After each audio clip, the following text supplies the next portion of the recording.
Hey everyone, welcome back to another episode of Project Octane. Today we're going to be recapping Build Day 5, which was live streamed on YouTube last week. If you didn't catch the stream, honestly, that's probably for the best. The audio was really bad.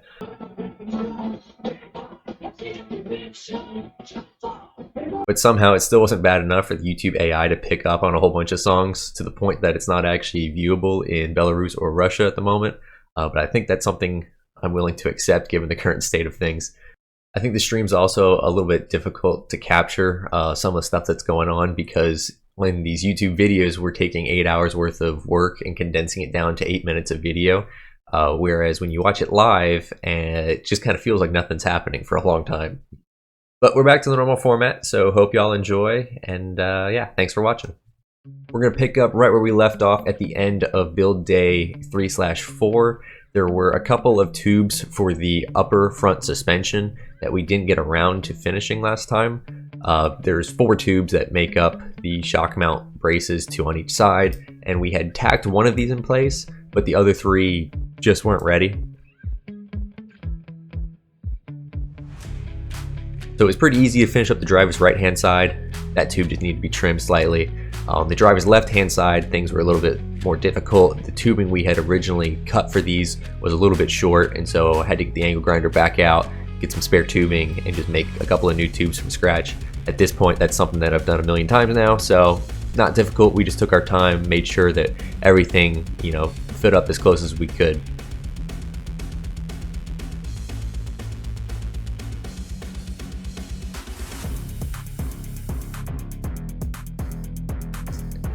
But once those were done, they could be tacked in place, and then it was just up to Tillman to finish putting the beads on the front third. Even though there's not a whole lot to really weld, it's all these little nooks and crannies to work around. When you've got a control arm in the way, you've got other tubes in the way. So really just had to manipulate that section of the chassis around several times and let him get in there and get everything done. While all that was going on, I was working on the rear suspension a little bit.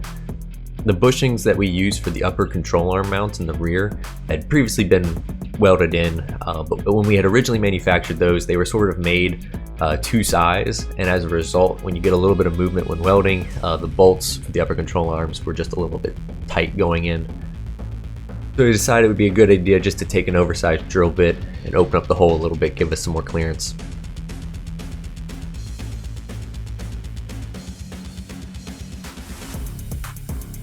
After the last welds were done on the front section, we had a bit of a choice to make. We could either start to join the front and rear sections together via the cockpit, or we could have a little bit of fun first, and that's what I decided to do. So we went ahead and installed the upper and lower control arms in the rear, got our tie rods ready here that you can see, and then installed the knuckle.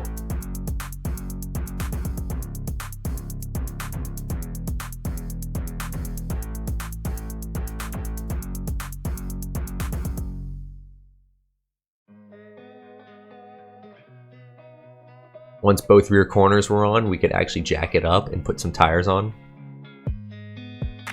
The wheels and tires you see here aren't what will actually be on the Octane. They're just a spare set I had for my truck that just happens to have the same lug nut pattern. But once we got those installed, we decided it'd be a good idea to go for a little bit of a test drive.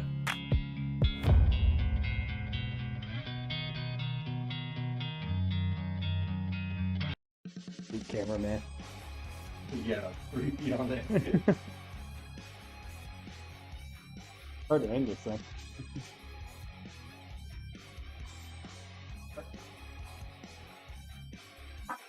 Oh, first accident.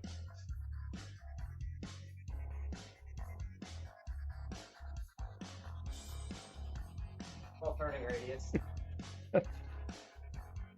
Oh, we've got like tank drive on. There you go.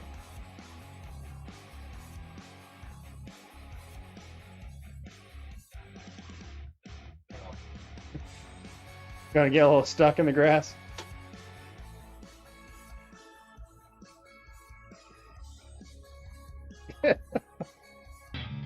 Now I should say we didn't actually tighten down anything when I started rolling it out here, so you can see that everything kind of moved on me at one point, and we have just a massive amount of negative camber here that makes it really difficult to roll. But I promise that at least starting out there, when everything was in the position it was supposed to be, it behaved exactly like it was supposed to be, so that was a great sign.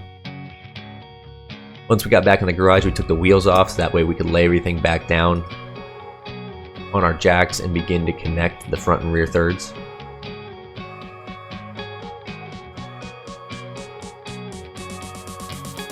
We did test fit the front shocks and also dress up a couple of the welds on the front floor just so our jig tube could lay flat. And at that point we're ready to put in the lower cockpit members. These were something that had been sort of assembled during the filming for build day 4 that we just didn't get around to in time, but now we can actually get those guys out, use our wood standoffs to get our datum sort of lined up.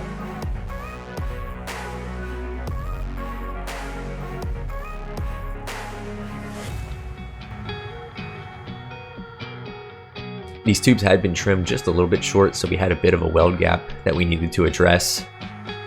But we found the easiest way really was to start with just the lower member, get it to where it's supposed to be, and then use the adjustment that we have in that upper member to tweak it and get it in place.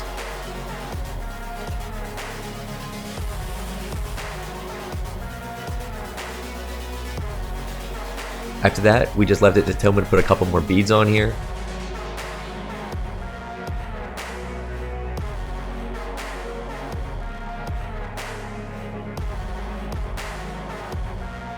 And I'm happy to actually have the front and the rear, you know, formally connected for once. Have to only deal with one big assembly rather than, you know, dragging these other two around. Next week we're going to be looking at build day 6 where we actually finish up the cockpit. And this thing will actually start to look more like an Octane. So lots more to come, but thanks for watching and we'll see you next time.